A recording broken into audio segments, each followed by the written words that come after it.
Okay, hello, welcome to the webinar. I'm April McMurtry. I am the developer of the Learn Reading Academy, and hopefully you are somebody who has either a child or a student who has difficulty reading, or maybe you yourself are an adult who has struggled with learning how to read. So if so, welcome. I'm glad you're here.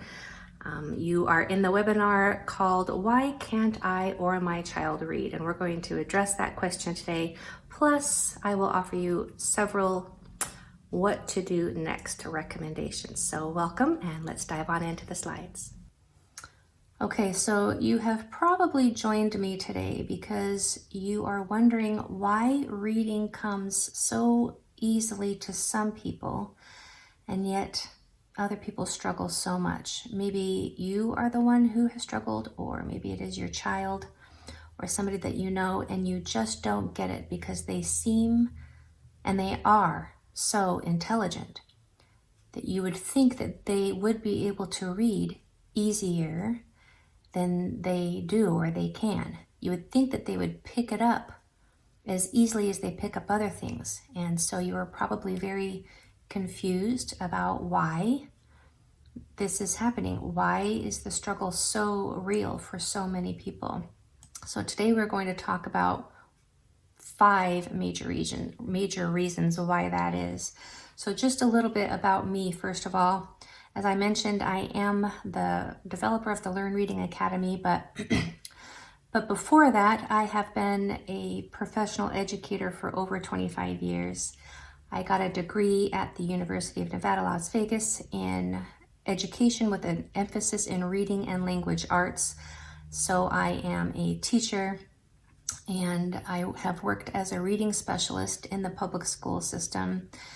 And I am currently working as a dyslexia therapist and a dyslexia testing specialist. I'm also an Erlin syndrome screener, and I do sometimes provide in-service trainings for school districts or separate schools to teach them about reading disabilities, specifically dyslexia. And I'm also a community presenter. I teach, communities, libraries, schools, parents, clubs, anybody who wants to know more about how to learn how to read properly, particularly for those who struggle. So why? Why do some people struggle learning to read so much? Well, the first reason is they have a lack of what is called phonemic awareness, and all good readers have solid phonemic awareness. So if you do not have adequate phonemic awareness skills, you cannot be a solid reader. So what is that? Phonemic awareness is the ability to hear and discern and manipulate the sounds, which are called phonemes, within a word or a syllable. So being aware of each individual phoneme within a word is a prerequisite to being able to read well, because you have to know and understand that each grapheme, which is a letter or combination of letters that produces that sound or phoneme, each grapheme in a word has a job. And so these phonemes, if you can learn to separate them clearly and distinctly and identify them, discriminate them from other sounds, which can be very difficult, and even manipulate them, that is called having solid phonemic awareness skills, which is a prerequisite to being able to read well. And phonemic awareness is not the same thing as phonics. So phonics involves the printed letter. Phonics connects the printed letter to its corresponding sound and vice versa. So you would learn that an A says A most of the time and a B says B, and then when you go to blend, you will know what those graphemes represent. That is phonics, but phonemic awareness involves no print. It is only sound. It is dealing with the sounds only without print. It's the ability to hear and discern each sound within a word or a syllable. And there are several phonemic awareness exercises that can be developed or strengthened, because if you don't have it, you need to get it. So it can be developed and it can be strengthened in anyone. So let me go over a few phonemic awareness exercises that you can either work with yourself or somebody else. So first, I would look around you where you're at right now and find an object. Maybe it's a table. Let's go with table. And then just break off the first sound. T.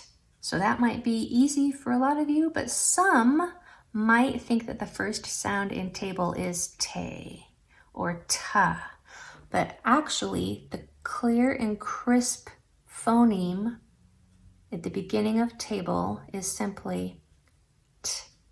So I would do that a few times and get the hang of it, especially if that second letter is like an R or an L or an N. Breaking that off from that first letter is probably going to be a little difficult. Like black. If you see black and you want to break off the first word, the first sound, it might be tempted to say bull. So the exercise or the practice in developing the skill is to get that ul off and just get that clean, crisp sound at the beginning. But that's exercise 1. Exercise 2 will be to break off just the last sound. It sounds easy, but it's not as easy as you would think. So the last sound in table is ul. So those of you who can read well, you know that the last letter or grapheme in table is an E. It's a silent E, but the last sound or phoneme is what we want. That's the ul sound. So after you have broken off the first sounds, go through and break off just the last sounds. Then the third exercise you can do is to cleanly, crisply, and clearly break off every single sound in a word with distinct breaks in between each sound. So table would be t, a, b, ul, and do that over and over. And then finally, the last exercise that you can use, that you can do to manipulate or to strengthen these phonemes is to manipulate those phonemes a little bit. So you could pick a word, and then after you have isolated just that last sound, for instance, if it's table, the last sound is ul. Now the challenge is to find another word that begins with that sound. So if the last sound in table is ul, you would look for something around you that begins, or you can just think of something, begins with an ul, like ladder or lettuce. Then you would break off just the last sound in lettuce, which is s, and then find another word that begins with that sound, as in I can't think of. Let me look around. Sucker. And then you would just continue that on and on. So those are some exercises that can be used to strengthen your phonemic awareness skills, which is essential and a prerequisite to being able to read successfully. And I wouldn't try applying phonics until this has been developed and strengthened. So the order is develop phonemic awareness first, and then apply the letters. Get the sounds in the words solid, and then you can begin applying the printed text, the printed letter. Okay, so the second reason you might not be able to read well is a lack of proper knowledge of the correct sounds of the letters in the alphabet, or the correct sounds of the graphemes. And lots of well-meaning teachers and parents, they do not know the correct and the true sounds of the letters. For instance, they might teach incorrect sounds of voiceless graphemes, which are letters like the K or the C, which would represent the sound K. They would teach it as ka, but that is two sounds, K and And when you go to blend the letters in a word, if you think that a letter makes two sounds, as in ka, then that letter is not going to blend appropriately. Another sound that gets mixed up is the P sound, which is p. A lot of people inadvertently or incorrectly teach it as pa. And again, that's two sounds. And when you go to blend a word and you think that P says pa, and there's going to be an extra sound in there that's not represented by any letter. And so that's why reading can be confusing if the student does not know the true sounds that those letters represent. So this can cause a lot of confusion when blending, and that is the second reason why reader struggle. So the third reason is a doozy. This is a big one. The third reason is a lack of what is called controlled blending. And you will see this encouragement to guess everywhere. I even just watched a YouTube video where I can't remember who it was by, but the teacher in the video was talking to other teachers or parents who were trying to teach their students or children. And she was saying, it's okay if they guess up to 25 times on a page. That's awful, in my opinion. Guessing teaches you how to guess, not how to read. If you are taught appropriately, you will not ever have to guess if you have controlled text. So, controlled blending is the skill that can prevent this obstacle, this stumbling block when it comes to learning how to read. Controlled blending is being able to be in control of every letter or grapheme on the page. When they come to a grapheme in a word, they will know what it says. They will know exactly how to pronounce it, and it will not be scary. They will not hesitate. They will know how to proceed through that word with control. So controlled blending, I teach it with, well, let me back up and do this slide first.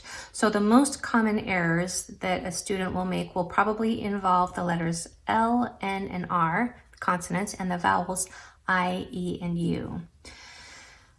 Those L, R, and L, N, and R letters will sneak into or out of words. And I just had a student this morning, and she could not break off the R that was in a word. It kept slipping into the word. It wasn't there. It kept slipping in, and she was trying to decode the word, and that R, just because of the shape that her mouth was in when she made the letter before, it happened to be a B sound. An R just came out. And the same thing will happen with an L and an N. Those are very, very tricky letters, and they will sneak into or out of words, or they will try to rearrange themselves. They will just get out of order within a word. They can cause a lot of confusion. And then the vowels I, E, and U, especially I and E, discriminating between those sounds, the short sounds, I and E, can be very difficult, especially to somebody with a lack of phonemic awareness. So difficulty discerning and recalling those sounds can cause trouble. Now, the way that I get past this is with something called pencil reading. And this is a technique that I developed that really, it's a game changer. It just really, really works. So the step one in pencil reading is a student will take with their pencil and they will place a dot underneath each sound or grapheme as they progress through the word. And this is very carefully controlled text, so they are not reading any word that they have not previously learned the sounds for each of those graphemes. And then step two is they will carefully and slowly connect the dots, saying each sound as they go. And then that prevents guessing at the end of a word. Usually a student will guess on the last 3/4 of a word.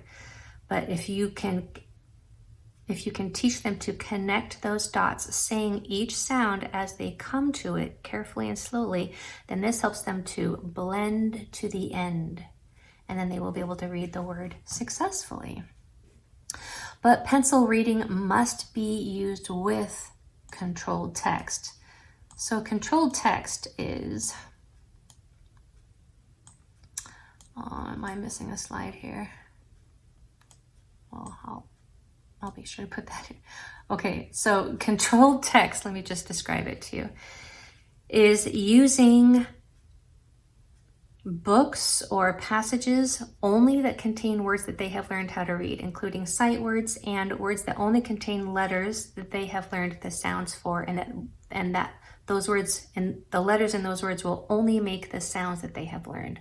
As you know, vowels can make many different sounds, so they will not be forced to guess ever if they are provided with words that will make the sounds that they have been taught how to read. And that is what is called controlled text. And we will talk a little bit more about that and where to find that controlled text at the end of this webinar. Okay, so the number 4 reason why somebody will not be able to read well is sight word confusion. So sight words do not follow typical phonetic patterns. True sight words are rule breakers, or they at least follow rules that emerging readers will not have learned yet. And so they must be taught differently. They need to be identified as sight words. So that is where we circle the sight words. And so instead of decoding with a pencil and using the dot to dot method underneath of the word, we wouldn't connect the dots in a sight word. They would recognize it as a sight word, circle it, read it as a unit, and then move on to the next word. Sight words must be read as a whole unit and must not be sounded out. So people who don't know that will be confused when they get to a sight word when they're reading. They will try to sound it out, and then they will think that they do not know how to read, when in essence they just haven't been taught how to read properly. The teaching is usually where the error lies. Okay, so there are a few ways that you can learn sight words. The sight word snowball is a good one. That is where you just learn one new sight word at a time, and then you could identify it, look for it, search for it in a goal text that the student has, and either circle it with a pencil if it's something that can be written on, or with some sort of reading guide, or even with their finger if they have to. Practice circling sight words as they come to them in text. And then they would add that new sight word on a flashcard to a sight word snowball, and you would just add one more and then continue practicing and working with each word in that snowball each day before you add another one, because it's the repetition that teaches sight words. It's the repeated exposure, because remember, they can't decode these words, they can't figure them out. They must learn these words by sight and as a whole unit. And that's why a lot of games and activities using sight words are an effective way to learn them. Okay, so number 5, here's the slide that I thought I was missing. So number 5 is it's the next reason, it's the last reason why people will stumble or struggle when learning how to read. It's because if you are learning how to read certain sounds and letters, and then you encounter those sounds and letters in words that do not say what you were taught that they would say, then all of that previous teaching tends to just fly out the window, and they revert back to guessing because they have lost faith in what you have taught them.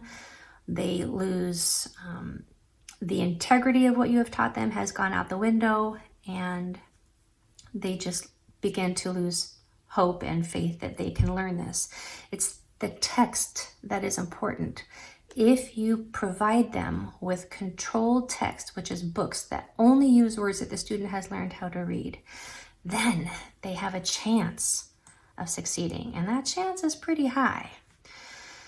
So the controlled text will build their confidence. They will know that they know how to read each word on the page, and that they will not have to revert to guessing. And hopefully they will never allow themselves to guess. It will improve accuracy. So controlled text plus controlled blending equals accuracy when reading. It will, of course, improve comprehension, because if a student is guessing, then they are probably missing a lot of words, which alters the meaning of what they're reading, and they will probably not be able to comprehend it very well. So since the student will not be guessing and misreading words, their comprehension will be accelerated. And then all of that together will equal fluency. So the fluency will develop as the student experiences confidence, accuracy, and comprehension. So if any of those sound familiar to you, if you maybe didn't know that some of the letters said what I said that they said, or maybe you didn't know about sight words, or you didn't know about how you could experience controlled blending and being in control of the word, or maybe if you didn't understand about phonemic awareness before, now you might see some of the reasons why people struggle with reading. So now what? Now what do you do? So I have help for you if you would like to experience this type of instruction. So the Learn Reading Academy provides 3 different courses, 2 of which are for students. So the Reading Intensive Workshop is a 2-week intensive course that I designed especially for adults. This will teach reading in frequency order. And what that means is do you remember before how I told you about the sight word snowball, how you introduce just one new word at a time? Well, the Learn Reading Academy introduces just one grapheme and phoneme at a time in frequency order, or the order that it will appear in real world text. So you will learn to read not in alphabetical order, but in the order that you will see those letters in the real world. That is why it is an accelerated program, and it is for learners of all ages. So the Reading Intensive Workshop is primarily for adults, and it's just a 2-week fast-track intensive crash course in teaching adults who either do not know how to read or do not know how to read well. The Learn Reading Master Course is a very comprehensive curriculum for students of all ages, children and adults, but it's geared toward, it's a teaching curriculum, so it is geared for tutors and teachers and parents and homeschool parents, or for adult students who want to teach themselves, but the lessons are all online and they are printed and downloadable, and then I teach you over video for all of these courses. And then the How to Teach Reading course is for anybody who wants to know the foundational skills to teach reading successfully. But the Learn Reading Master Course and the Intensive Workshop are the courses for readers to learn how to read. So all courses are online. Each lesson is taught by me and comes to you in video format, and they're all downloadable and printable. And you can print them one at a time, and I have it set up as, well, for the master course anyway, it will be a monthly subscription. And the Reading Intensive Workshop is actually a buy one, give one course, so that everybody who wants the chance to learn to read will have that opportunity. There are scholarships available for anybody who needs it. So I have presented you with a lot of information. If you have questions and you would like to ask me, I invite you to join the Learn Reading community group on Facebook, and I would love to chat with you more about anything that you've learned here, or any questions that you have about any of the courses, or just to talk to other parents or adults who are going through the same journey as you are, either with yourself or with your child or your student, so that we can see if we can help and provide you with the help that you've been looking for. So thanks for joining me and learning more about what to do if you or somebody that you know struggles with learning how to read. I invite you to join us in the Learn Reading community group on Facebook, where we can talk about any questions that you might have, and I can address any concerns or comments that you weren't able to share here. I would love to address those in that group, and then we can talk more about any concerns or questions that you might have and what possible next steps could be for you. And in that group, we can encourage one another and get ideas from each other. So I invite you to join us there, and the link will be somewhere around here. So thanks for joining me today, and I hope that I can visit with you more in the group and hopefully get to help you a little bit more in the future. Thanks.